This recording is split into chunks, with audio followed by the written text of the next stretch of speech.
हरे कृष्ण। तो हम पिछली बार देख रहे थे जो धेनुकासुर है, धेनुकासुर का वध और जो धेनुकासुर जो है उससे हमें क्या सीख मिलती है, तो अलग अलग आचार्य जो हैं वो क्या कहते हैं इसके बारे में हमने पिछली बार देखा। तो धेनुकासुर जो है वो गधे के रूप में था और वो गधे का रूप जो है हम भी हो सकते हैं।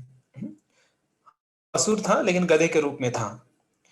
तो ये गधे के रूप में जो था वो असुर, तो उसके पीछे जो भक्तिविनोद ठाकुर है उन्होंने जो है हमें बताया कि कैसे हम ईर्ष्या, जो ईर्ष्या अगर किसी के अंदर ईर्ष्या होती है वो किसके समान होता है, धेनु का सुर होता है।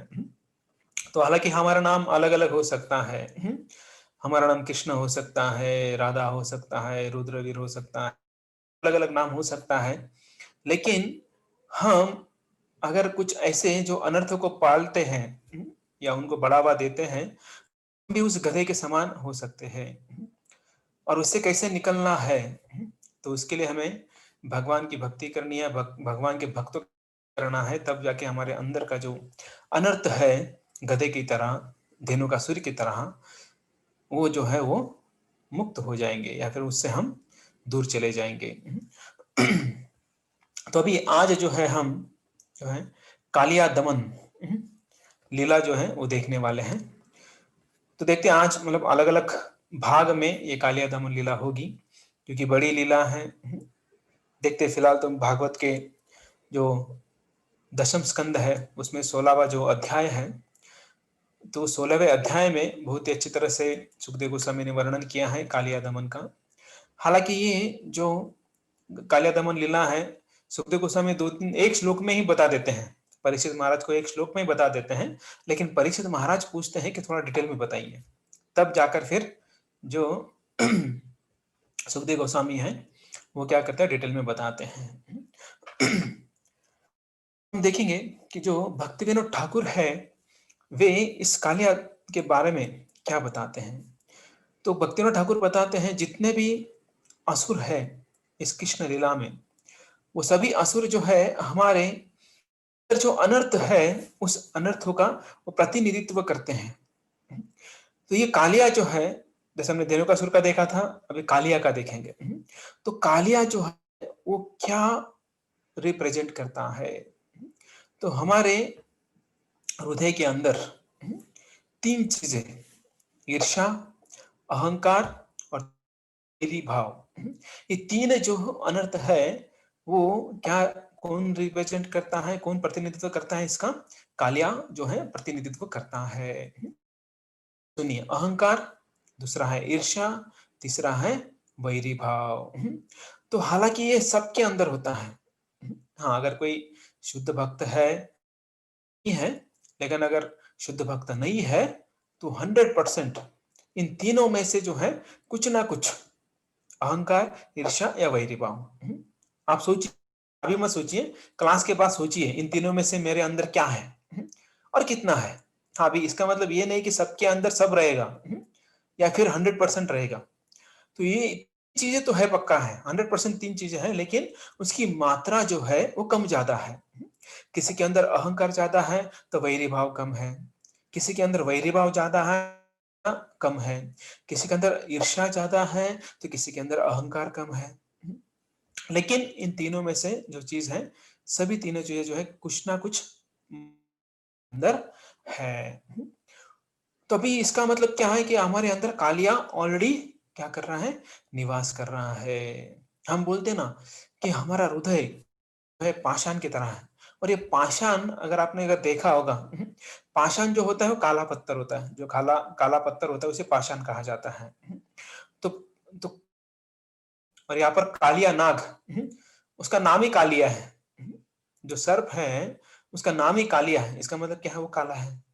तो ऐसे ये काला नाग है और ऐसे ये काले अनर्थ जो है हमारे अंदर है। तो ये कालिया जो है ये रिप्रेजेंट करता है। तो भी ये हमें निकालना है, चीजें हैं और इन चीजों को, तीन चीजों को निकालना है। ऐसा कोई है यहाँ पर जिनको इन तीन चीजें नहीं चाहिए? सभी हैं। ऐसा कोई नहीं है कि जिनको चाहिए, किसी को भी नहीं चाहिए। अहंकार नहीं चाहिए, ईर्ष्या नहीं चाहिए, वैरी भाव भी नहीं चाहिए। सबको अच्छी तरह से जीवन जीना है। तो फिर अभी ये सब चीज़ें हैं, तो इसके लिए क्या करना है? तो इसके लिए क्या करना है? भक्तिमय जीवन क्या करना है? हमारे जीवन में लाना है। अरे हम सोचेंगे या आप सोचेंगे, बोलेंगे हम तो इतने सालों से साधना कर रहे हैं, भक्ति कर रहे हैं, तिलक लगा रहे हैं, धोती-कुर्ता पहन रहे हैं, साड़ी पहन रहे हैं, सब नियमों का पालन कर रहे हैं, लेकिन ये अनर्थ जो है वो हमारे अंदर से नहीं जा रहा है। तो इसके लिए क्या करें? तो माताओं को देखिए सुपड़ा सुपड़ा होता है, तो उसके अंदर जो धान्य डालते हैं और उसमें से क्या करते हैं, जो धान्य होता है, ग्रेन्स होते हैं, उसको अलग करते हैं और जो धूल होता है, उसमें जो कीड़े-मकोड़े होते हैं, उसको अलग करते हैं, है ना? तो वैसे ये सुपड़ा जो है, इस सुपड़े से हम अच्छा धान्य अलग करते हैं, खराब अलग करते हैं। तो वैसे है, जब हमें वो धान्य जो है, उसका इस्तेमाल करना है, तब हम अलग-अलग करते हैं, बराबर है कि नहीं? जब अगर अभी फॉर एग्ज़ाम्पल गेहूँ लाया है, जब उसे जो है उसका आटा बनाना है, तो हम क्या करते हैं, अच्छा-अच्छा अलग करते हैं, बुरा-बुरा साइड में डाल देते हैं। लेकिन वही गेहूँ है, खेत से निकालेंगे, जब पोते में भरते हैं, भेजना है बेचने के लिए, तो हम क्या करते हैं, सुपड़ा लेकर उसको साफ करते हैं क्या? नहीं करते हैं। उसको पोते में डाल देते हैं और वैसे के वैसे मार्केट में भेज भेज देते हैं। तो इसमें अंतर है। अभी क्या अंतर है वो देखते हैं।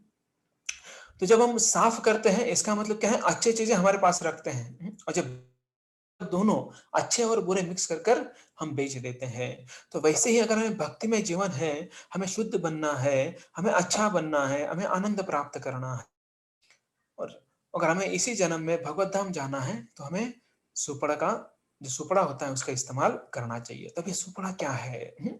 ये सुपड़ा मतलब है कि हमारी साधना होती है। जो हम भक्ति करते हैं, तो भक्ति से क्या हो जाता है, अनर्थ जो है साइड में कर देते हैं, जो अच्छी चीज़ें हैं वो हम अंदर ले लेते हैं। तो देखिए जो और एक उदाहरण लेंगे इसमें, जो मछुआरा होता है, तो अगर ये मछुआरा जो है जब मच्छी पकड़ता है, तो जो जाल फेंकता है, कुछ देर बाद जाल को निकालता है। जब जाल को निकालता है, तो वो क्या करता है, जब जो अच्छी मछलियाँ हैं, तो खानी है, शाम को जाकर उसे उसका है ना मच्छी करी बनानी है, तो क्या करता है, उस एक-एक मच्छी को साइड में लेके रखता है, अच्छी मच्छी को साइड में रखता है और जब बेचना होता है, तब क्या करता है, सब मच्छियाँ एक साथ वो डाल देता है। तो इसलिए हम ये सीख सकते हैं इससे कि कैसे अगर हमें अनर्थ फ्री होना है, अगर नहीं है, तो क्या हो जाएँगे, हम आउट हो जाएँगे भक्ति से। अगर हमें अनर्थ मुक्त होना है, अगर यस है, तो हम भक्ति के अंदर रहेंगे, भगवान के पास रह और ये भक्ति जो है एक मशीन नहीं है या मैकेनिकल प्रोसेस नहीं है। जैसे मिक्सर में कुछ डाल दिया, बटन चालू किया, उसका मिक्स हो जाता है पूरा चीज़ें। वॉशिंग मशीन है, वॉशिंग मशीन में कपड़ा डाल दिया, और बटन चालू किया, उसमें क्या हो जाता है, कपड़े धुल जाते हैं। लेकिन ये भक्ति जो है, वो वॉशिंग मशीन की तरह या फिर किसी तरह नहीं है। तो ये प्रोसेस जो है, अंदर की प्रोसेस है, मन की प्रोसेस है। तो हालाँकि हम शरीर को कितना भी साफ करें, लेकिन अगर मन साफ नहीं होता, तो उसका कुछ भी लाभ नहीं है। तो ये भक्ति जो है, वो भक्ति क्या है? अंदर की प्रोसेस है। अंदर मतलब हमारे मन को शुद्ध करने वाली प्रोसेस है। जब तक मन अंदर से परिवर्तन नहीं आता है, तब तक बाहर कुछ दिखेगा नहीं। हालाँकि बाहर हम एकदम अच्छे दिखेंगे, अच्छा एकदम अच्छा रहेंगे, अच्छा कपड़ा पहनेंगे, अच्छा तिलक लगाएँगे, लेकिन जब तक अंदर के अनर्थ जो है, अंदर ही रखेंगे हम, तो हम भक्ति में आगे प्रगति कभी नहीं करेंगे। हम नाम के लिए भक्त होंगे, लेकिन भक्ति का या भक्त का जो है एक भी लक्षण हमारे अंदर नहीं होगा। देखिए बाहर से भक्त बनना है ना, बहुत आसान है, कोई भी बन सकता है। भक्त बनने के लिए सिर्फ ₹500 लगते हैं। ₹500 में आप भक्त बन सकते हैं। बोलेंगे अरे! इतना आसान है भक्त बनना, ₹500 में हम भक्त बन सकते हैं। करेक्ट। आप ₹400 का धोती-कुर्ता ले लो, उसके बाद फिर हुँ, जो है ₹50 का भिड़ बैग ले लो, और ₹30 में जो है आप तिलक और जो उसके कंठी माला ले लो, ये डाल दिया, हो गए। हो गए। भक्त बनने के लिए कुछ बड़ी बात नहीं है, 500 रुपए का भक्त बन सकते हैं, लेकिन अंदर की बात क्या है? जो माला लेते हैं, माला के ऊपर हम जप करने के बाद जो है तभी हम अंदर से शुद्ध हो सकते हैं। तो देखिए, जो मन की रक्षा करता है उसे अभी आप बोले मन की रक्षा कैसे करता है वो संत? तो ये संत जो है मन के ऊपर ज़्यादा ध्यान देता है, ना कि शरीर के ऊपर। क्यों? संत को पता है कि मन अच्छा है, तभी जाकर क्या हो सकता है, वो व्यक्ति अच्छा हो सकता है। अगर मन अच्छा नहीं है, तो कुछ भी अच्छा नहीं है। शरीर कितना भी अच्छा रखो, लेकिन मन अच्छा नहीं है, तो उसके जीवन में कभी सुख नहीं आएगा। जो तन, धन और घर की रक्षा करता है, वो है संसारी। तो हमें संसारी बनना है कि संत बनना है? अभी आप बोलेंगे, अरे अगर हम घर की रक्षा नहीं करेंगे, धन की रक्षा नहीं करेंगे, तन की रक्षा नहीं करेंगे, तो फिर हम भक्ति कैसे करेंगे? बराबर है, आपका भी प्रश्न ये बराबर है। लेकिन अगर हम सिर्फ यही करेंगे, तन, धन और घर के बारे में सोचेंगे, उसकी रक्षा करेंगे, तो क्या फायदा है? बाकी लोग भी करते हैं। आप देखिए, अगर कुत्ता कहीं एक जगह पर रहता है, आप उसके उस रहने तो कुत्ता भौंकेगा। एवं कुत्ता छोड़ो, सूअर भी नहीं आने देगा वहां पर। तो प्राणी भी करते हैं, ऐसा नहीं कि नहीं करते हैं। तन का, घर का रक्षा करते हैं। धन जो है उनको पता नहीं है धन क्या है, उनके लिए धन जो है, जो थोड़ा बहुत खाने के लिए मिल गया उनको, उनका वो धन है। लेकिन व्यक्ति है, तो व्यक्ति ये सोच सकता है धन भी हमारे लिए महत्वपूर्ण है। हाँ, महत्वपूर्ण है, लेकिन सिर्फ धन के पीछे लगना ही महत्वपूर्ण नहीं है। तो हमें क्या करना है, हमारी चेतना कैसी है, हमारा मन कैसा है, ये देखना बहुत महत्वपूर्ण है। तो उसे कहा जाता है संत। जो संत है, अपने मन के बारे में सोचता है, चेतना के बारे में सोचता है कि मेरी चेतना कैसी है। तो ये जो है, चेतना जितनी अच्छी है, उतना अच्छा संत जो है कहा जाता है। तो इसलिए जो है बहुत महत्वपूर्ण है कि हमें क्या देखना है, चेतना देखनी है। तो बाकी तो हम कर ही रहे हैं, तन की रक्षा कर रहे हैं, धन की रक्षा कर रहे हैं, या धन कमा रहे हैं, घर बना रहे हैं, घर की रक्षा कर रहे हैं हम लोग, लेकिन चेतना क्या, कौन सी चेतना में जी रहे हैं हम लोग? तो ये बहुत महत्वपूर्ण है कि हमें चेतना को प्रोटेक्ट करना है। चेतना बहुत इंपॉर्टेंट है। जब समय तन इधर रहेगा, घर इधर ही रहेगा और धन भी इधर ही रहेगा, तो साथ में क्या आएगा, नहीं सिर्फ आएगी। हाँ, इसका मतलब ये नहीं कि अभी घर नहीं बनाना है, धन नहीं कमाना है। कमाना है, जितना ज़रूरी है उतना करना है, लेकिन उससे आसक्त नहीं होना है। क्योंकि कितना भी आसक्त हो, उसे इधर ही छोड़ के जाना है। बराबर है कि नहीं? आप ऐसा कोई एग्ज़ाम्पल बताइए, कि वो जब वो शरीर छोड़ दिया, तो शरीर भी लेके गया, घर भी लेके गया और बैंक बैलेंस उसने पहले ट्रांसफ़र कर दिया था।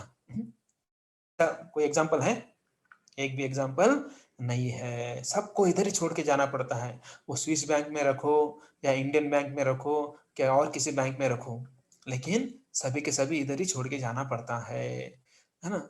कई ऐसा आपने सुना भी होगा, खाली हाथ आए थे, और खाली हाथ ही चले जाएँगे हम लोग। देखिए, जब बच्चा जन्म लेता है तो खाली हाथ ही आता है वो, कुछ नहीं लेके जाता है। और जब मरता है तब भी खाली हाथ ही जाता है। तो इसका मतलब क्या है कि जो कुछ आपको करना है इधर ही करो। साथ में कुछ लेके जाने वाले नहीं हो। साथ में क्या लेके जा सकते हो? जो चेतना है, जो मति है, जो भक्ति है, वो साथ में लेके जा सकते हैं। और ये हमें कौन रोकता है? अहंकार रोकता है भक्ति करने से लिए। ईर्ष्या रोकती है और बैरी भाव रोकता है हमें भक्ति करने के लिए। है कि नहीं? बाकी कोई बाहर वाला व्यक्ति आज तक बताइए, कोई रोकता है आपको, बोलेगा आपको आपके सर पर बंदूक रखे बोले माला नहीं करना है। ऐसे किसी के साथ हुआ है? आज तक किसी के साथ नहीं हुआ है।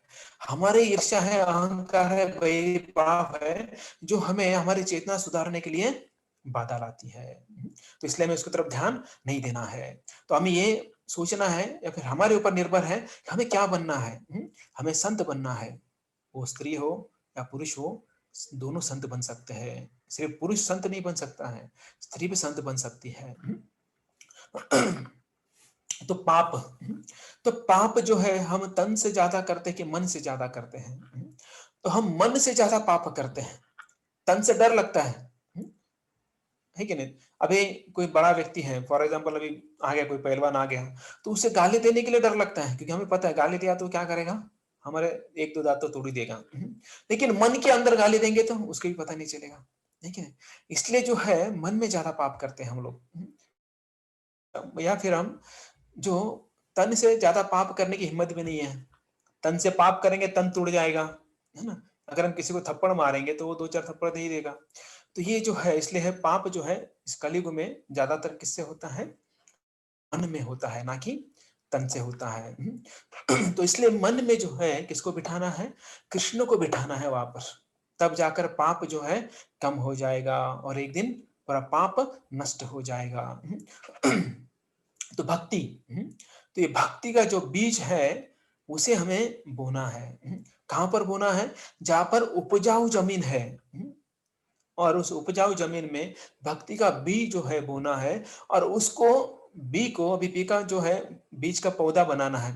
तो पौधा बनाना है तो उसके लिए क्या करना पड़ेगा? पानी डालना पड़ेगा, करेक्ट? तो पानी डालना है, तभी जाके वो पौधा बड़ा होगा, करेक्ट? तो ये बीज जो है भक्ति का, तो ये उपजाऊ ज़मीन मतलब जहाँ पर हम अच्छी तरह से भक्ति कर सकते हैं। और दूसरा है उसको बढ़ाना है मतलब क्या करना है? पानी डालना है। तो पानी डालना मतलब क्या है? कि जो भक्तों का संग है, या फिर मंदिर में सेवा है, ये जो है बहुत महत्वपूर्ण है, भक्तों का संग। जब तक भक्तों का संग नहीं मिलेगा, तब तक हम भक्ति में आगे नहीं बढ़ेंगे। तब जब तक पानी नहीं मिलेगा, तब तक वो पौधा नहीं बढ़ेगा। अभी लॉकडाउन जो है अनलॉक हो चुका है। आप भक्तों का संग ले सकते हैं, मंदिर में आ सकते हैं, तो अभी कोई रिस्ट्रिक्शन नहीं है। अच्छा अगर कोई बोलता है कि अरे हम कहाँ जाएँगे, भक्तों का संग कहाँ पाएँगे? तो आप आ सकते हैं, मंदिर में आ सकते हैं, भक्तों का संग ले सकते हैं। जब हम बी बोते हैं, पौधा आता है, तब एक समस्या आती है। जो किसान है उनको पता है, ये समस्या क्या है?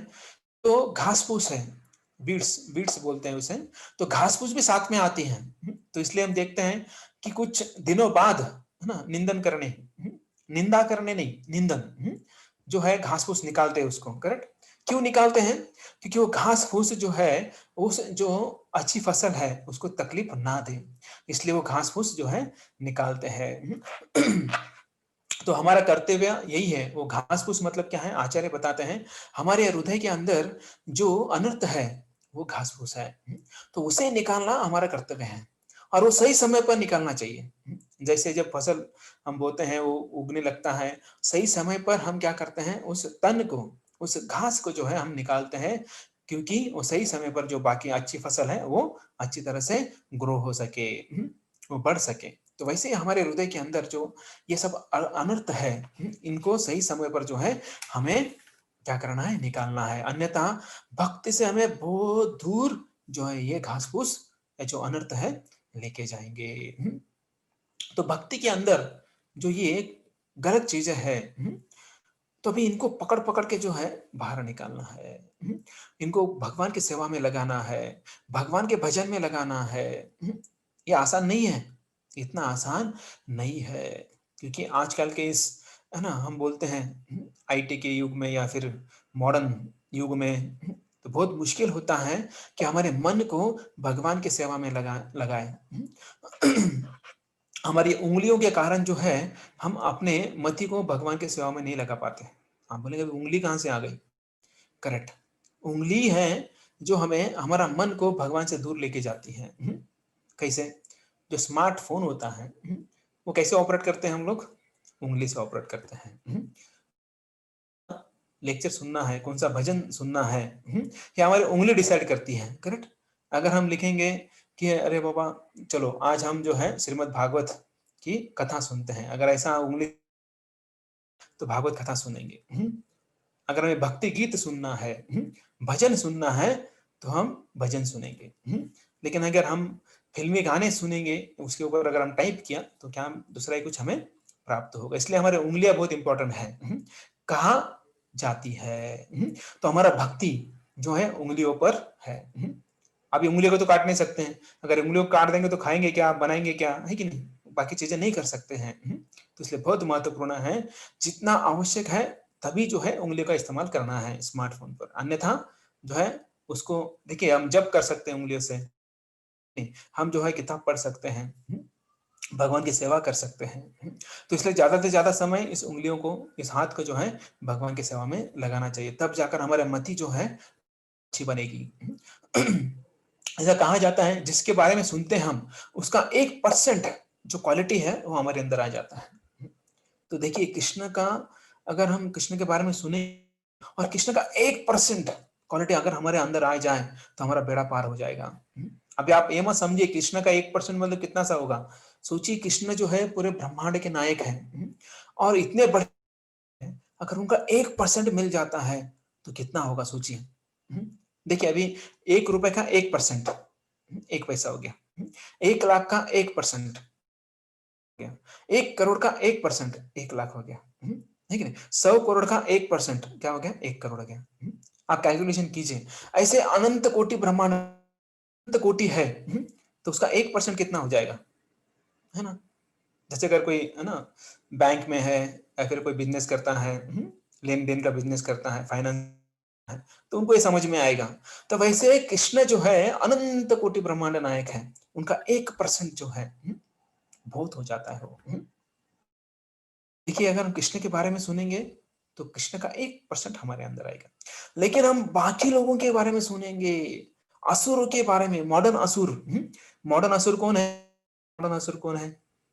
हीरो हीरोइन जो है ना, ये मॉडर्न असुर है।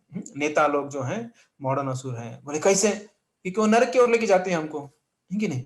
ऐसा कोई आज तक कोई सुना है कि अरे हम ये हीरो ने जो है हमें भगवत धाम लेके गया वो, और उसका अभी क्या करते हैं हम उनका मंदिर बनाते हैं और उसकी पूजा अर्चा करते हैं। हाँ, पूजा अर्चा कर उनका, करते साउथ में बहुत सारा है ना, मंदिर बनाए हैं हीरो हीरोइन के, और उनकी पूजा आरती, उनको भोग लगाया जाता है, उनकी आरती की जाती है। और उसके बाद मरने के बाद कहाँ जाएंगे वो? ऐसी जगह जाएंगे वापस, है ना, जल्दी नहीं आ पाएंगे। तो ये मॉडर्न असुर से हमें बचना है। लेकिन जो भागवत में असुर है, भागवत के अंदर भी असुर है, हिरण्यकशिपु है, कंस है ना, रावण है। अगर इनके बारे में अगर हम सुनते हैं तो अच्छा होगा। अरे आप भी तो बोला कि असुर के बारे में नहीं सुनना है, तो सुनेंगे तो अच्छा होगा, कैसे क्या बोल सकते हैं? क्योंकि जब इनके बारे में सुनते हैं, पढ़ते हैं, तब वहां पर कृष्ण भी आते हैं। तो इसका मतलब क्या है कि देखिए जितने भी असुर है, वो कृष्ण के बारे में चिंतन करते थे। वो कंस हो, हम देखेंगे आगे जाकर कैसे कंस जो है भक्तों से भी ज्यादा वो भगवान का चिंतन करता था। दिन रात, रात को सोता भी नहीं था। सोते समय भी वो कृष्ण को याद करता था। तो सोचिए इतना वो कृष्णमय हो गया था। और हम देखिए, हमें कृष्णमय होना चाहिए, लेकिन तो इसलिए जो है जब भागवत के असुर है, जब भागवत के असुरों का हम श्रवण करते हैं तो उसका लाभ हमें प्राप्त होता है। तो 1% कृष्ण का, तो हमें कृष्ण के बारे में श्रवण करना चाहिए। तो भी एक कलियाला जो है ये स्टार्ट होता है जब गोचारण लीला समाप्त होता है, और धेनुकासुर का उद्धार हो जाता है, तब जाके कालिया लीला का जो लीला है। सोचिए कालिया भी जो असुर है, वो भी, उसके भी हम इतने तरह से उसका सुनते हैं उसके बारे में। क्यों सुनते हैं? क्योंकि वहां पर कृष्ण है, कृष्ण है, इसके लिए हम उसके बारे में सुनते हैं। तो कृष्ण दर्शनम, तो ये कृष्ण दर्शन जो है ये बहुत ही पोषक है। किसके लिए? सबके लिए। स्पेशली जो ब्रजवासी है उनके लिए कृष्ण दर्शन ही पोषक है, पोषण है। वही उनके लिए, जैसे हम है ना प्रसाद लेते हैं, राइस दाल सब्जी चपाती लेते हैं, तो वैसे ही कृष्ण का दर्शन ही सिर्फ उनके लिए पोषण है, बाकी कुछ लेने की जरूरत नहीं है। अगर आप वृंदावन परिक्रमा करते समय अगर देखेंगे, पुसली के लोटे वाले बाबा, ऐसा एक भक्त है, जब कृष्ण मथुरा चले जाते हैं, के लोटे बाबा जो लोटा लेकर खड़े हैं उधर, इसलिए उनका नाम लोटे वाले बाबा बोला जाता है। तो वो जो है उधर ही खड़े हैं, और बिल्कुल इधर उधर हिलने रहे, खाने के लिए जा रहे हैं ना पीने के लिए जा रहे हैं, लोटा साथ में है, लेकिन कहीं नहीं जा रहे। क्यों? अगर वो सोच रहे कि अगर मैं यहाँ से चला गया और उसी समय कृष्ण आ गए तो, है कि नहीं, तो मिस हो जाए। लेकिन वो पतले दुबले नहीं हुए, वो हट्टे खट्टे ही हैं। जब रिसेंटली हम गए थे कार्तिक में, हमने देखा, अच्छी तरह से देखा कि वो हट्टे खट्टे ही है। तो देखिए भगवान जो है, जो ब्रजवासी से हैं, उनका पोषण भगवान के दर्शन से होता है, दर्शन मात्र से। वैसे 7 दिन 7 रात जब भगवान ने गोवर्धन उठाया था, तो वहाँ पर कुकिंग-वुकिंग कुछ नहीं हो रहा था। सभी जो ब्रजवासी जो भगवान की तरफ देख रहे थे, वो आँखों मात्रों से ही उनका पोषण हो रहा था। उनको बाकी चीज़ों की ज़रूरत नहीं लग रही थी। तो वैसे ये ब्रजवासी जो है, वे अपना पोषण भगवान के दर्शन, सिर्फ़ कृष्ण दर्शन से ही हो जाता है। गोपियाँ जो हैं, सुबह कृष्ण को कब देखती हैं? जब वो जाने लगते हैं, कहाँ पर? जो है वो वन में जाने लगते हैं, तब जो है वो देखते हैं। और उसके बाद जो है वे सब जो है राह देखते हैं। और वही जो शाम कब होती है, तो ये गोपियाँ जो है सूरज को डाँटती हैं। जो सूर्य है उसको डाँटती है, बोलते भाई साहब थोड़ा जल्दी-जल्दी करो, जल्दी-जल्दी ज़रा शाम आने दो। क्यों ऐसा बोलती हैं? क्योंकि शाम को कृष्ण आते हैं। और वो स जो गोपियाँ हैं वो राह हैं कि कब शाम आता है। और जैसे शाम आती है तो उनका कृष्ण का दर्शन होता है। और कृष्ण का दर्शन होता है, कृष्ण को देख रही है और अभी क्या बोलती है? चाँद को डाँटती हैं।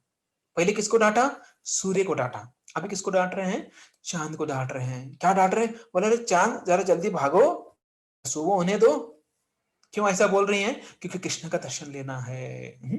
तो आप बोलेंगे अरे सूरज को डाँटा ठीक है, शाम जल्दी हो जाए, लेकिन चाँद को भी डाँट रहे हैं, जल्दी रात हो जाए, सुबह हो जाए जल्दी, है कि नहीं? तो देखिए कि ये जो गोपियाँ हैं इतनी आतुर रहती थी, वो इवन ब्रह्मा जी को भी डाँटती हैं। क्यों डाँटती हैं? जो है आइलिड्स हैं, ये आइलिड्स जो है, तो वो जो है उसके कारण जो है कृष्ण का दर्शन में बाधा आती है। क्यों? लपक जाती हैं। और हम लोग कैसे दर्शन लेते हैं? जब भगवान के सामने आते हैं, आँखें बंद करके दर्शन करते हैं हम लोग, है ना? बहुत बार ऐसा होता है कि नहीं? भगवान के सामने आते हैं और दर्शन आँखें बंद करके दर्शन लेते हैं। तो क्या दर्शन लिया हमने? कुछ दर्शन नहीं लिया। लेकिन यहाँ पर ब्रह्मा जी को डाँटते कि बोले ये क्यों बनाया आपने? ये बंद हो जाता है आँख।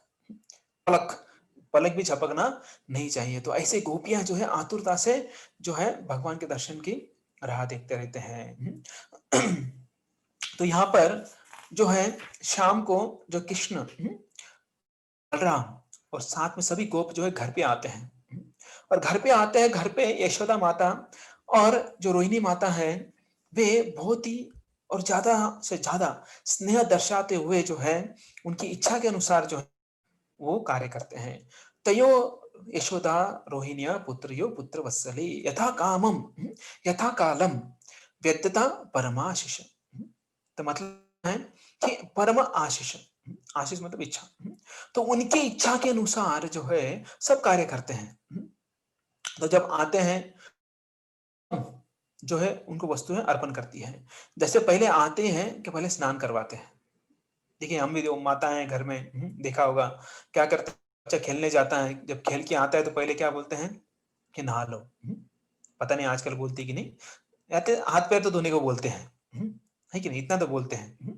तो यहाँ पर रोहिणी माता और यशोदा माता क्या बोलते हैं, सबसे पहले नहा लो। क्योंकि दिन भर आप जो है सब जगह जो है घूमे हो, खेले हो, नीचे गिरे हो, तो अभी क्या करना चाहिए, आते ही स्नान करना चाहिए।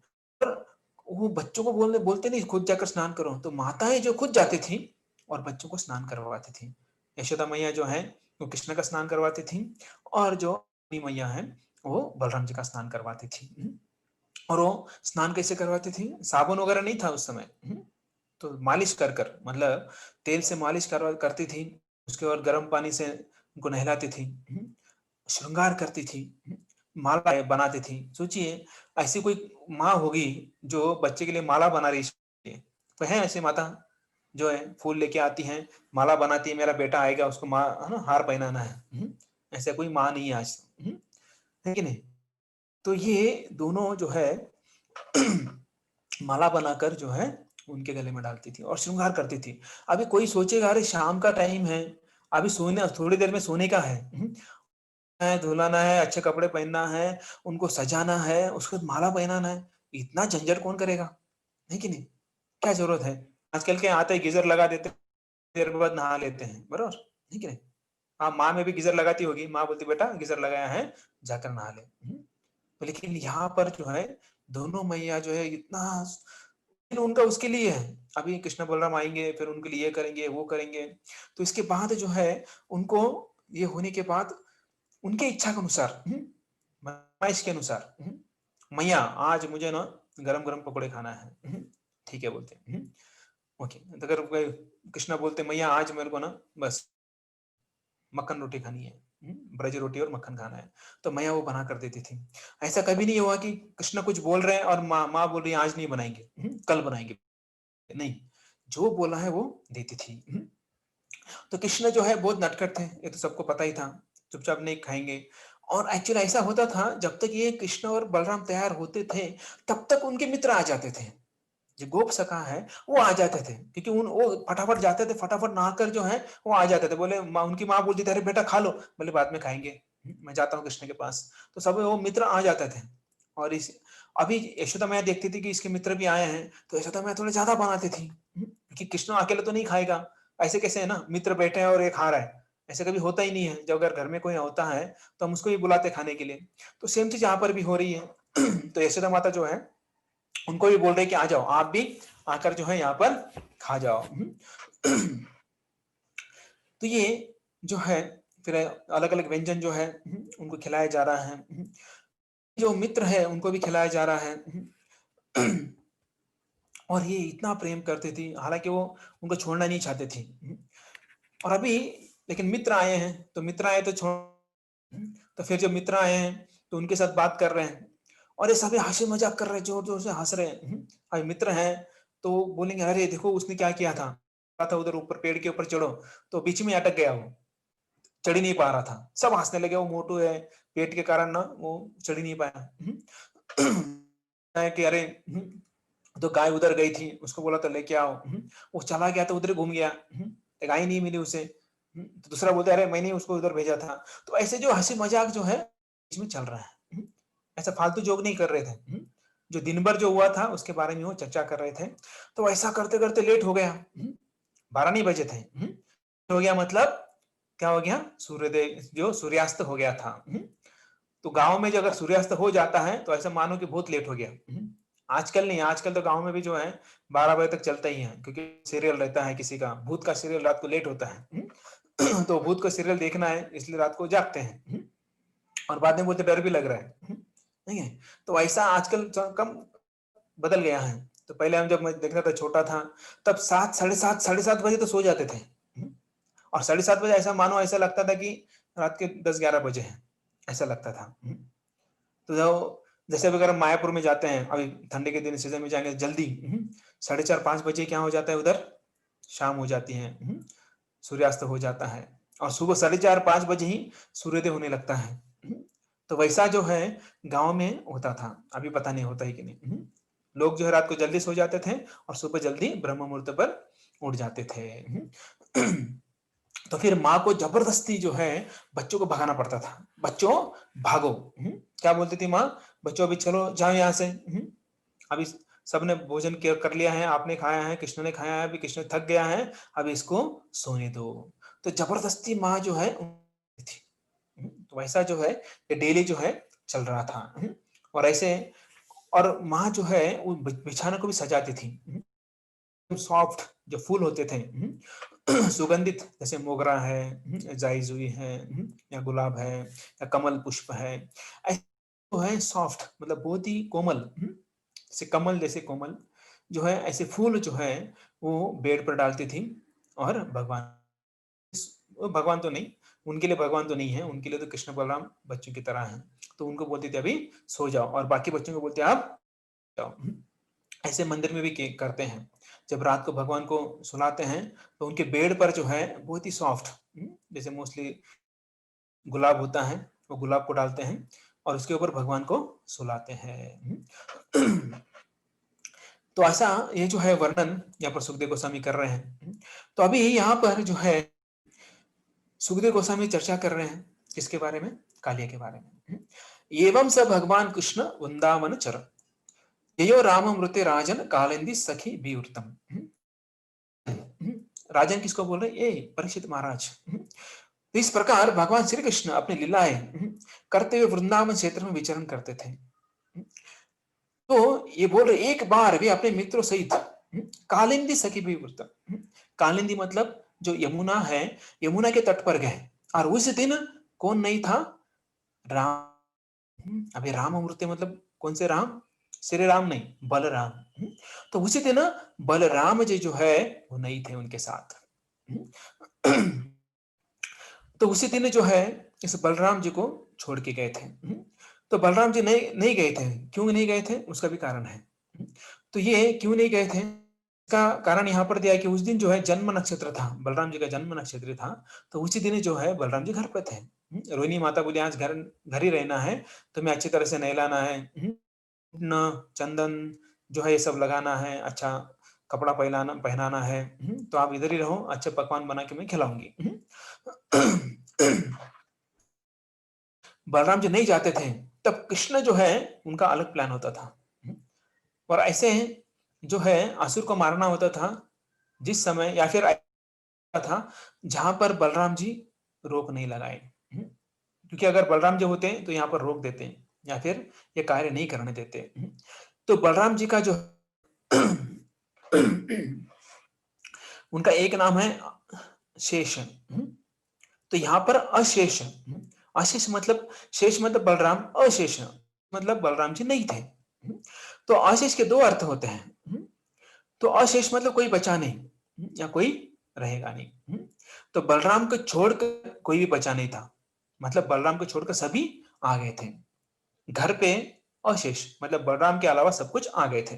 और अशेष का दूसरा अर्थ जो है कि बलराम जी जो है वो घर पर ही है। तो इसलिए शेष, आज शेष नहीं है। और दूसरा अर्थ होता है कि शेष के अलावा बाकी सब आ गए हैं।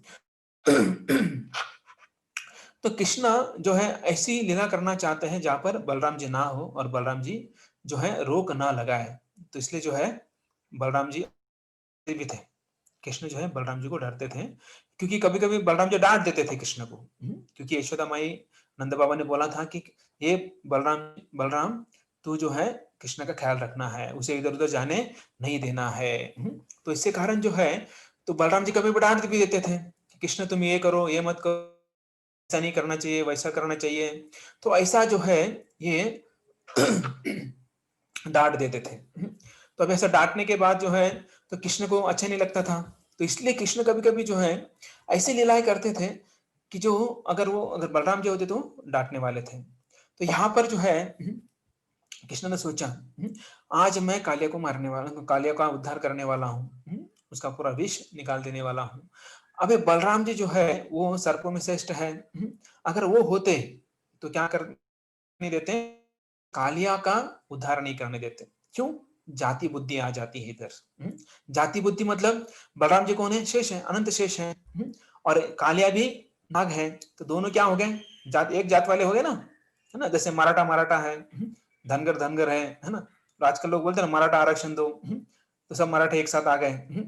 बाद वो मैं भी घर में झगड़ा कर रहे हो, गांव में झगड़ा करते हो, है ना? एक पाटिल एक देशमुख है, दोनों है, लेकिन झगड़ा कर रहे होंगे, लेकिन अभी एक साथ आ गए। क्यों? दोनों को आरक्षण चाहिए। तो वैसे यहाँ पर जो है कृष्णा सोच रहे हैं, क्या सोच रहे हैं? अगर बलराम जी आते हैं तो इस कालिया का क्या नहीं करने देंगे? उसका गर्व हरण नहीं करने देंगे मुझे, उसका विष जो है निकालने नहीं देंगे, क्योंकि एक जात वाले हैं। तो ऐसा कृष्ण सोचते हैं। या फिर बलराम जी उसके ऊपर दया करेंगे, दया करके उसको बचाएंगे, तो उसको कहीं यहाँ से भगा देंगे। तो इसलिए जो है वो जब बलराम जी नहीं है तब ये लीला करना चाहते हैं। और मेन थिंग क्या है कि बलराम जी लीला में बात हैं, इसलिए जो है कृष्ण जो है क्या करते हैं? बलराम जी न होने के नहीं है तभी जो है ऐसा कार्य करते हैं। राममृते बिना बलराम के, तो सखी भी वृत्त सखाओं से घिरे हुए। तो ये ऐसा जो है यहाँ पर वर्णन आता है। तो आगे जो है बोलते हैं कि कालिंदी तट, जो कृष्ण जो है कालिंदी तट पर गए थे, एकदम क्लोज नहीं, थोड़ा दूर पर। ग्रीष्म ऋतु था, मतलब गर्मी के दिन थे। गाय और ग्वाले जो है कड़ी धूप के कारण वो व्याकुल हो गए थे प्यास के लिए, पानी के लिए। तो बहुत प्यास लगी थी और उन्होंने देखा कि यमुना है, अभी यमुना है, प्यास लगी है, तो पानी तो पीना है, डेली पीते हैं। लेकिन डेली अलग अलग जगह पर जाकर पीते थे। आज जो है फर्स्ट टाइम इधर आए हैं, किसके पास? यमुना तट के पास जो कालिया दह है, कालिया दह, उस दह का नाम ही कालिया दह पड़ा था। अभी अगर हम जाएँगे तो कालिया दह है। अभी तो जब हम 2004 में गए थे महाराज की यात्रा में, तब वहाँ पर पानी था कालिया दह में। अभी तो कुछ नहीं, अभी तो रोड है वहाँ पर। जिस पेड़ से, जो कदम्ब वृक्ष से कृष्ण ने जंप मारा है, वो तो अभी बहुत अंदर है और उसके बाद जो है बहुत सारी बिल्डिंग भी हो चुकी हैं, अगर अभी जाते देखते हैं तो। तो तब जो है ऐसा नहीं था। जैसे जो कदम्ब वृक्ष था वो किनारे पर था, तट पर था। वहाँ उसी पेड़ पर चढ़कर जो है कृष्ण ने जंप मारा था। तो ये प्यास के कारण व्याकुल हो गए थे और धूप और प्यास दोनों थे। और जो गाय और ग्वाल है, जो बच्चे हैं, उन्होंने देखा नहीं अभी क्या है, विष जो विषैला है, दूषित है कि उधर सांप है, वो कुछ सोचा नहीं उन्होंने, और जाकर वो पानी पीने लगे वहां पर। तो इसे वो विषैला जल पीते ही सब मर गए। पूरा जल ही विषैला हुआ था, और थोड़ा अगर उसे पी लेता है, टच कर लेता है, तो मर जाता था। जैसे हम बोलते हैं ना, कोबरा का जो ये होता है, विष होता है, वैसे ये कालिया का विष था। तो विष के स्पर्श मात्र से ये सब लोग मूर्छित हो गए थे। हालांकि जो कालिया नाग था, वो सबका मुखिया था। वहां पर एक ही सांप नहीं था। यहाँ पर वर्णन करते सुखदेव गोस्वामी, वहां पर सैकड़ों सांप थे। उनमें उनमें से जो राजा था, उनका मुखिया था, वो था कालिया, और उसके 100 फन थे, जो मुख्य 100 फन थे, और उसके उसके अलावा जो 1000 फन उसके साथ थे। जैसे हम बोलते हैं ना कि बाबा ठीक है, कि मुख्य जो एक है और उसके अलावा बहुत सारे हैं, तो वैसे यहाँ पर 1000 फन ज्यादा थे। तो विषभ्य स्तधूप स्पर्श मात्र से, तो स्पर्श मात्र से ही क्या हो गए, बालक वहीं पर मूर्छित हो गए। कोई बोलते हैं मूर्छित हो गए, कोई बोलते हैं वहां पर उनका मृत्यु हो गया। देवोपहत चेतसा। तो ये जो है, अभी ये देवोपहत चेतसा, अब इसका मतलब क्या है? तो यहाँ पर भगवान की इच्छा थी, देव देव की इच्छा थी कि योग माया के कारण ये पानी पिए, पानी पीने के बाद मूर्छित हो जाए। कोई बोलते मर जाए, लेकिन कृष्ण कभी ऐसा नहीं सोचेंगे। भगवान की इच्छा थी कि ये मूर्छित हो जाए, ना कि मरे। मूर्छित हो गए थे। और हम सब भगवान की इच्छा के बिना पत्ता भी नहीं हिलता है। ना कोई बोल सकता है अरे कृष्ण भगवान है तो ये सब कैसे गए वहां पर, पानी पीने कैसे गए, भगवान ने अरेंज क्यों नहीं किया? जो भगवान जो है अलग अलग जगह पर बाण मार के वो गंगा को लेके आते हैं। इच्छा मात्र से, जब राधा कुंड श्याम कुंड हुआ, इच्छा मात्र मात्र से सभी नदियां वहां पर आ गई, है कि नहीं? तो यहाँ पर अपने मित्र के लिए, जो सखा है, गो बालक है, जो गाय है, उनके लिए क्यों नहीं लाएंगे पानी? नहीं, इच्छा थी। क्या इच्छा थी? कि ये पानी पिए मूर्छित हो जाए। तो ये भगवान की इच्छा, सलिलांते। तो जल के किनारे जो है, ये यहाँ पर सभी मूर्छित हो गए। सर्वे निपेतु वैसा हुआ। तो इसका मतलब क्या हो गया? वैरसव मतलब निर्जीव, सब निर्जीव हो गए। सब वहां पर जो है निर्जीव हो गए। और अभी ये पानी के अंदर कोई नहीं था, पानी पीकर बाहर गिरे थे, पानी के अंदर कोई मरा नहीं, कोई जो है मूर्छित हुआ नहीं। तो यहाँ पर जो है, विक्षतान वे तथा भूतान कृष्ण योगेश्वर ईश्वर। मतलब जो कृष्ण है, कौन है? योगेश्वर। जो हम देखते हैं कि जो योगेश्वर है, तो इनके अमृत वर्ष से, मतलब अमृत वर्षा दृष्टि से जो है सभी जीवित हो गए।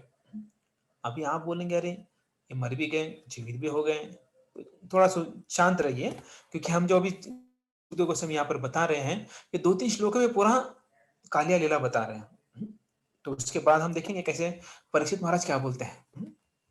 तो ठाकुर बोलते हैं कि अमृत वर्ष, अमृत वर्ष मतलब इनको देखकर लिपट गए थे, रो रहे थे, हाथ में क्या है? तो जो आंखों से, वही अमृत है। मतलब ये सब देखने के बाद कृष्ण जो है वो रो रहे थे। अभी आप बोले कृष्ण क्यों रोएंगे? क्योंकि कृष्ण जो है यहाँ पर बालक है, भगवत्ता बाद में आएगी, लेकिन ये सब देखने के बाद जो है उनकी आंखों से आंसू आने लगा, तो वही अमृत है। तो ऐसे जो है विश्वनाथ चक्र ठाकुर बोलते हैं। और दूसरा अमृत क्या है? दृष्टि। भगवान की दृष्टि जो है वो अमृत है। भगवान की इच्छा मात्र से ही, भगवान की दृष्टि मात्र दृष्टि से ही पूरा जो सृष्टि है वो निर्माण हो गया। देखिए एक साधारण योगी क्या कर सकता है, किसी बेहोश व्यक्ति को होश में ला सकता है, करेक्ट? लेकिन भगवान जो है योगेश्वर ईश्वर है, कवि ईश्वर है। तो वो जो है किसी मरे हुए व्यक्ति को आराम से जीवित कर सकते हैं। तो इसलिए जो है हम बोल सकते हैं स्वनाथन। स्वनाथन मतलब कृष्ण जो है सबके नाथ है। तो ये कृष्ण का लीला जो है सबके सामने बोलना चाहिए सब। अभी आप बोलेंगे ऐसा क्यों? तो आचार्य बताते हैं कि ये जो कृष्ण की लीला है वो भी एक अमृत है, इसलिए हमें जो है सबके सामने बोलना चाहिए। वो अमृत, उस अमृत का पान हम भी कर पाएंगे और दूसरों को भी दे पाएंगे। इसलिए हमेशा जो है कृष्ण कथा कहनी चाहिए, कृष्ण के बारे में बताना चाहिए। तो देखिए इससे क्या फायदा होगा कि हम अमृत पिएंगे। जब अमृत पीते हैं तो अमर हो जाते हैं। तो कैसे अमर होंगे? जहां पर कृष्ण कथा होती है वहां पर यमराज नहीं आते हैं, यमदूत नहीं आते हैं। अगर यमदूत नहीं आएंगे तो हमारा मरण नहीं होगा, हम नरक में नहीं जाएंगे। बराबर है? किसी को भी नरक में नहीं जाना है, सबको किधर जाना है? स्वर्ग में जाना है। लेकिन हमको स्वर्ग में भी नहीं जाना है, हमें कहाँ जाना है? गोलोक जाना है। जहां पर कृष्ण कथा रहेगी वहां पर कृष्ण रहेंगे और कृष्ण के भक्त रहेंगे। तो इसलिए और यमराज जो है वहां पर आके बैठ जाते हैं, वो भूल जाते हैं कि मैं यमराज हूँ। वो भूल जाते हैं, वो बोलते हैं मैं अभी कृष्ण भक्त हूँ, कृष्ण कथा सुन रहा हूँ, बस। अगर कोई कृष्ण कथा सुन रहा है तो किसी कोई भी हमें हाथ नहीं लगा सकते हैं। इसलिए जो है हमें हमेशा जो है कृष्ण कथा सुनना चाहिए और कृष्ण कथा करना चाहिए जब भी मौका मिलता है। तो मरे हुए गाय और बालकों को जीवित कर दिया यहाँ पर कृष्ण ने अपने अमृत दृष्टि से। भगवान यहाँ पर उन्हें जीवित कर दिया। ऐसा नहीं अभी अरे क्या हो गया, ये मूर्छित हो गया, अभी कौन से हॉस्पिटल में लेके जाए, अभी एम्बुलेंस कैसे बुलाए, और मिलेगा नहीं मिलेगा, है ना? कोरोना के समय है कि नहीं, बेड नहीं मिलता था तो फिर इधर उधर भागना पड़ता था, है कि नहीं? ऐसा कुछ भी नहीं हुआ। और हालांकि जितने बालक थे सभी मूर्छित हो गए थे और हॉस्पिटल नहीं था उधर। तो टेंशन आएगा ना। अभी गोलोक सॉरी गोकुल में या नंदगांव में एक भी हॉस्पिटल नहीं है, अब इन सबको कैसे लेके जाए? या फिर वैद्य, जनरली गांव में वैद्य होता था पहले, और वो भी बहुत रेयरली होता था। हमें अभी भी याद है, परम मुझे लोकनाथ महाराज एक बार प्रवचन दे रहे थे, बोल रहे थे कि 15 गांव में एक डॉक्टर होता था और वो साइकिल पर जाकर जाता था और पूछता था पेशेंट है क्या, पेशेंट, ऐसा पूछता था पेशेंट है क्या। अभी जो है इतने सारे पेशेंट हो गए कि वो डॉक्टर को ढूंढते हैं। डॉक्टर जरा चलिए ना, थोड़ा चलिए जल्दी, जरा लवकर चला जरा, या अपॉइंटमेंट लेना पड़ता है। सोचिए अभी डॉक्टर, पहले डॉक्टर फ्री थे, अभी डॉक्टर फ्री नहीं है। सोचिए। तो और वो बोल रहे थे कि उनके गांव में अभी 60 बेड का हॉस्पिटल है। गांव बड़ा नहीं है, गांव छोटा ही है, लेकिन 60 बेड का हॉस्पिटल है। हमारे विठल साड़ू के उसी गांव के हैं। तो उनको पता है, वो बचपन में उधर कुछ नहीं था लेकिन अभी हॉस्पिटल हो गया। तो सोचिए कि हम प्रगति कर रहे हैं। तो अगर यहाँ पर अगर देखा जाए तो कृष्ण को टेंशन आना चाहिए। और उस समय एम्बुलेंस नहीं था, इतने सबको कहाँ डालेंगे? बैलगाड़ी के आने तो बैल भी मर गए थे वहां पर, अभी आगे जाके चर्चा आएगा। गाय बैल भैंस बकरी सब वहां पर मूर्छित हो गए थे, पशु पक्षी भी मूर्छित हो गए थे। तो अभी इनको कैसे लेके जाएंगे? और कृष्ण बालक है, वो सबको कैसे उठा के लेके जा पाएंगे? नहीं जा पाएंगे। लेकिन भगवान है, भगवान है तो भगवान कुछ भी कर सकते हैं। तो यहाँ से हम कैसे भगवान जो है उन दुष्टि मात्र से ही उनको जीवित कर दिए। तो इसलिए लाइफ कम्स फ्रॉम लाइफ। जो प्रभुपाद बोले हैं कि जो जीव है जीव से ही आता है। जो मैटर है या जो निर्जीव चीज है उससे जीव नहीं आता है। एक कंप्यूटर रख दो और उसके बाद ऐसा नहीं कि 4 साल बाद दूसरा कंप्यूटर आ जाएगा उधर, ऐसा नहीं होता है। तो दो जीवात्मा साथ में आते हैं तो तीसरा जीवात्मा वहां से निर्माण होता है। तो ये सब उड़ गए। कौन? गोपालक उड़ गए, गाय उड़ गई। मानो कैसे उड़ गए? मानो सोए थे, पेड़ के नीचे सोए हैं और उड़ गए। है ना? हम जब उठने के बाद जैसे आंखें जो है मलते हैं तो वैसे देखते हैं, थोड़ा ठीक से नहीं दिखाई देता है तो आंखें जरा बड़ी करनी पड़ती हैं। तो वैसे ही सब लोग उड़ गए और देखने के लिए हम कहाँ पर है। तो ऐसा जो है यहाँ पर सभी जो खुशी उठ गए। देखिए जब कोई विष पीता है तो तुरंत ठीक नहीं होता है। किसी को अनुभव है? विष पीने का पिए मत। हाँ, तो पिए मत, नहीं तो बोलेंगे अरे हाँ, आज सुना था विष पीने के बाद क्या होता है, थोड़ा पी के देखते हैं। है ना? एक साइनेट नाम का एक विष होता है, पॉइज़न होता है। तो आज तक कोई बता नहीं पाया कि उसका टेस्ट कैसा है। क्यों नहीं बता पाया? अरे बहुत लोगों ने लिया वो, लेकिन क्योंकि वो लेने के बाद जीवित तो रहा नहीं। जीवित बचा ही नहीं तो कैसे बताएँगे ना?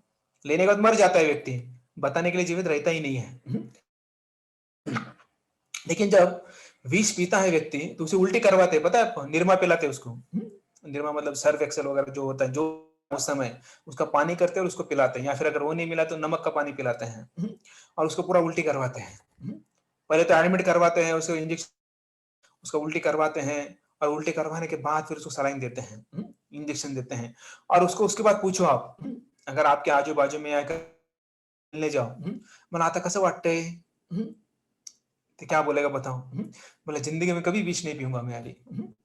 तो एक बार एक व्यक्ति ने गुस्से में आकर, पति-पत्नी का झगड़ा हो गया। पत्नी ने इतना उनको तंग करके रखा था, बहुत सारा, तो वो इतना परेशान हो गया, वो गया एंड्रिल नाम का एक ये था, अभी आजकल पता नहीं, जो किसान है उनको पता रहेगा कि वो फौरन ही करते हैं, है ना? एंड्रिल नाम का एक विष था, डब्बा था, वो लिया उसने, पी लिया। पीने के बाद उसको लगा अभी मर जाऊँगा थोड़ी देर में, वो मरा ही नहीं। उसको हॉस्पिटल में लेके गए, तो पता डुप्लीकेट था। तो आजकल जो बीज भी है वो डुप्लीकेट मिलता है। तो इसलिए बेटर है कि आप बीज मत पियो। वैसे रहे रहो। अगर आपको हमारे साथ जप करो। आपका सब मन शांति हो जाएगा। तो ये इसलिए विष के बारे में क्योंकि ये इतना आसान नहीं होता है। पीकर जो है बच गया तो जिंदगी में कभी नहीं पिएगा। हमारा एक मित्र है, उसके उसने ऐसा किया था। कारण मैं नहीं बताऊँगा, बहुत हँसेंगे आप, कारण अगर बताऊँगा तो। तो उसको विष पिया, तो क्या गाँव में क्या लोग रहते ही हैं, तो तुरंत चिल्लाने लगे, "अरे! इसने विष पिया।" पकड़ के उसको लेके गए। उसको फिर वो साथ में निरमा निरमा था, वो मुझे पता है, तो निरमा पिलाया उसको, ये करवाया। 8 दिन वो हॉस्पिटल में था। उसके बाद उसको कभी अगर कुछ होता है ना, तो उसको बोलते हैं, "पीना है क्या?" बोले, "नहीं।" बोले, "नहीं, नहीं पीऊँगा आगे।" क्योंकि बहुत तकलीफ होता है बाद में। तो ऐसा जो है ये यहाँ पर जो है, अगर कोई बोलता है अरे बाय चांस उठ गए, ऐसा नहीं है। तो जो भी होता है उसके पीछे कुछ कारण होता है। लेकिन जो आजकल के लोग होते हैं, अरे इसके पीछे कोई कारण नहीं, ऐसे आ गया। एक बॉम्ब फट गया, उसके कारण जो है क्या हो गया, ये सृष्टि निर्माण हो गई। अरे ऐसा थोड़ी ना होता है। तो बॉम्ब फिर बॉम्बे में फट गया था 93 में, उस समय बहुत सारे बॉम्ब डाले गए थे। नुकसान हुआ था या फिर उधर उत्पत्ति हुई थी, बहुत सारा नुकसान हुआ था। शायद अभी भी केस चल रहा है लगता है, पता नहीं वो केस खत्म हुआ नहीं हुआ, लेकिन नुकसान होता है स्फोट होने के बाद। जैसे देखती है हम, जो पत्थरों की खान होती है, वहाँ पर भी क्या करते हैं, स्फोट करते हैं। स्फोट करने के बाद क्या होता है, वहाँ का ज़मीन जो है उसके अंदर जो पत्थर हैं, वो निकलते हैं। आदमी नहीं निकलता वहाँ से। पत्थरे जो है टूटते हैं, बाहर आते हैं। अगर आदमी उधर जाता तो वो उसको लग के मर मर सकता है, लेकिन जीवित नहीं हो सकता है। तो लोग जो गलत बोलते हैं कि बाय चांस सब कुछ हो गया है, ये रास्ते हैं, बिल्डिंग है, आप जहाँ पर रह रहे हो, आप जिस अभी यहाँ पर सुन रहे हो, जो मोबाइल भी है या लैपटॉप भी है, तो वही बाय चांस नहीं आया है। उसके लिए प्लानिंग होता है, डिज़ाइन होता है, एंडेवर होता है, काम करना पड़ता है, उसके लिए क्या-क्या नहीं लगता है। तो वो हम उसकी चर्चा नहीं करेंगे, ऑलरेडी हम बहुत बार चर्चा कर चुके हैं कि एक चीज़ के लिए बहुत सारा उसके पीछे जो है बड़ा सृष्टि रहता है। तो यहाँ पर ये सब लोग, कृष्णा, ये सब कृष्ण के प्राण थे। जो ब्रजवासी हैं, जो उनके प्राण कृष्ण थे। कृष्ण जीवित हैं। अब यहाँ पर लेकिन ब्रजवासियों के प्राण चले गए थे। जो गाय थे, सब जो कृष्ण के प्राण थे, और कृष्ण ने जो है अभी सबके अंदर प्राण जो है लाया है। कृष्ण के स्नेह से, कृष्ण ने किसी को हाथ नहीं लगाया। कृष्ण ने सिर्फ प्रेममय दृष्टि डाली और सबको क्या कर दिया, जीवित कर दिया। तो देखिए ये बहुत महत्वपूर्ण है। अभी एक लेसन यहाँ पर लेंगे और हम विश्राम के करेंगे। कृष्ण ने देखा इसलिए सब जीवित हो गए। तो हमें भी जो है, जब मंदिर में जाते हैं तो हमें दर्शन लेने के लिए नहीं जाना चाहिए। तो क्या करना है, हमें वहां जाने के बाद ऐसे बर्ताव करना है कि कृष्ण की नजर हमारे ऊपर जाए। सोचिए, हमारी नजर कितनी भगवान के ऊपर पड़े, कुछ फर्क पड़ने वाला है क्या? नहीं होने वाला। लेकिन कृष्ण की अगर नजर हमारे ऊपर जाए तो क्या होगा? हुँ, ठीक है। फॉर एग्ज़ाम्पल अभी बिल गेट्स, ठीक है, बिल गेट्स बहुत लोग जानते नहीं हैं, अंबानी, अंबानी को लेंगे, उदाहरण लेंगे। अंबानी अगर आता है, बोलता है कि आज मैं पूरा धन जो है जितना ये 1 घंटे के अंदर मैं जो है ना बहुत धन लुटाने वाला हूँ, देने वाला हूँ। हुँ, अगर आपको उधर जाने का चांस मिलता है, तो आप क्या करेंगे? हुँ, आप दूर से बैठकर उनको देखेंगे या फिर ऐसा कुछ करेंगे कि उनके सामने आए? आप जो है ऐसा कुछ करेंगे कि उनके सामने आए, उनके नज़र में आए। क्यों नज़र में आना है? जब उन कि वो कुछ हमारे हाथ में देंगे। तो वैसा ही हमें भगवान के सामने करना है। हुँ? हाँ, फालतू ऊट-पटांग कार्य नहीं करना है। हुँ? बर्ताव करना है, अच्छी भक्ति करनी है, ऐसा अच्छा बर्ताव करना है कि भगवान की नज़र हमारे पास आए। तो चैतन्य महाप्रभु जो है जब जगन्नाथपुरी में जाते थे, उनके सामने नहीं जाते थे। वो गरुड़ स्तंभ के वहाँ पर खड़ा रहते थे। वहाँ पर भगवान का दर्शन करते थे। ना कि सबको धक्का मार के बाजोट, बाजोट, बाजोट करके आगे नहीं जाते थे। हुँ? तो ऐसा इसलिए हमें जो है मंदिर में आना है, ऐसी सेवा करना है कि भगवान की नज़र में हम आ जाएँ। हुँ? तो भक्ति सिद्धांत सरस्वती ठाकुर बोलते हैं कि don't try to see the lord but serve in such a way कि लॉर्ड शुड सी अस। तो हमें ऐसा सेवा करना चाहिए, हमें ऐसा बर्ताव करना चाहिए कि भगवान ने हमें देखना चाहिए, ना कि हम भगवान को देखें। हुँ? तो भगवान की दृष्टि में हमें आना है, तो वैसे अगर हमें क्या करना है, बर्ताव करना है। तो एक बार एक अंधा भक्त, अंधा भक्त, आँखें नहीं थी, धक वो धक्का-बुक्की में जा रहा था और वो आजू-बाजू भक्त वाले बोला था, "अरे! कहाँ पर क्यों धक्का मार रहे हो भाई? तो मुझे दिखाई नहीं दे रहा है, थोड़ा आराम से।" तो बाकी सब हँसने लगे, "अंधा है, भगवान का दर्शन लेने आया है, कैसे दर्शन होगा?" तो एक ने पूछा उसको, "अरे भाई! आपको तो दिखाई नहीं देता है, तो आप दर्शन कैसे लेंगे?" बोले, "थोड़े अब मैं थोड़ी ना दर्शन लेने आया हूँ। तो मैं तो इसलिए इधर आया हूँ कि भगवान की कृपा मेरे ऊपर, भगवान की नज़र मेरे ऊपर पड़े। तो मैं मुझे आँखें फ़र्क नहीं पड़ता है, लेकिन भगवान का अगर नज़र मेरे ऊपर आ जाए, तो मेरा बेड़ा पार हो जाए।" तो ऐसा जो है भाव हमें रखना चाहिए। तो इसलिए जो है जब मंदिर में आते हैं या फिर हम कहीं जाते हैं, सेवा करते हैं, तो हमें पूरा फ़ोकस होना चाहिए कि हमें अच्छी तरह सेवा करना है, भक्त हो। तो अभी मैराथन चल रहा है, गीता जयंती आ रही है, अगले शुक्रवार गीता जयंती है। तो ये सेवा कर कर आप प्रभुपाद की नज़र में आ सकते हैं। प्रभुपाद की कृपा हमारे ऊपर हम ले सकते हैं और उस कृपा दृष्टि से ही जो है भगवान प्रसन्न होंगे। जब हम भक्तों को प्रसन्न करेंगे, तो भगवान प्रसन्न हो जाएँगे। तो ऐसे हम जो है और भगवान को प्रसन्न कर सकते हैं। तो कल हम आगे देखेंगे कि जब भगवान अभी क्या करने वाले हैं आगे, कैसे जंप मारते हैं। जंप मारने के जो यमुना में जंप मारते हैं उसके बाद क्या होता है? जो कालिया है, कालिया क्या करता है कृष्ण के साथ? और ये सब होने के बाद जो है, जो नंद बाबा और यशोदा मई जो यहाँ अभी भी घर पे हैं, जब उनको पता चलता है कि ऐसा-ऐसा, और कैसे पता चलता है? कोई किसी ने व्हाट्सएप किया? किसी ने बताया क्या? नहीं बताया ना? हाँ, तो कैसे पता चलता है? तो तब जो है वो अपशकुन आते हैं। और कौन से अपशकुन हैं वो कल देखेंगे। अभी आप नहीं आएँगे, है ना? तो उसके बाद फिर यशोदा मैया, नंद बाबा और बाकी जो है गोप बालक, और जब गोप बालक मतलब वृद्ध, क्योंकि वृद्ध जो है वो घर में रहते थे, बाकी जवान जो है वो वन में जाते थे। तो वो लोग क्या करते हैं? तो ये सब जो है हम कल देखेंगे। ठीक है? तो यहाँ पर हम विराम देते हैं। हरे कृष्णा। किसी का कुछ